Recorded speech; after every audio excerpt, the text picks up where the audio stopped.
If most British people don't know what's happening with Brexit, imagine the level of confusion for the European Commission as it tries to work out what the next steps will be coming from London. Not surprisingly, the Commission spokesman said it was best to be prepared for any eventuality. Our working assumption is that there will be Brexit on October 31st. Whether it's the most likely scenario, I would say that it is a very distinct possibility, which is precisely the reason why we do launch this final call tomorrow for everyone to be prepared in case a no-deal Brexit occurs, which remains and is not our desired scenario.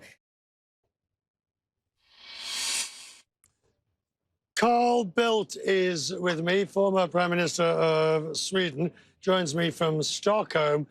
Good to have you with us, Mr. Bildt. The level of confusion and permutations for way out of this mess has just got ever more complicated. What should Europe do while all this takes place? Well, I mean, not very much to do. Wait and see. I think some people are still struggling to try to understand what might be coming out of London. A lot of people have just given up because it gets too complicated and too unpredictable and too much turmoil and too much turbulence and uncertainty. And the only thing that Europe can do, the EU, is really to prepare for the different contingencies. If there's a genuine will from the UK government, from Boris Johnson, to have a deal of some sort based on what's been discussed previously, they're ready for that. If there is a crashing out with all of the negative consequences, Europe has to be ready for that. But if, for example, Boris Johnson is told to go and ask for a further 3-month delay, whether he does it or not, would Europe be minded to grant a further delay?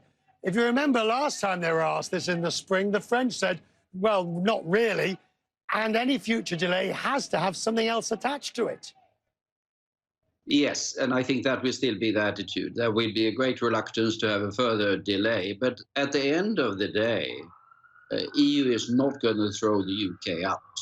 The EU does not want the UK to leave. The EU, one would like them to stay at the end of the day.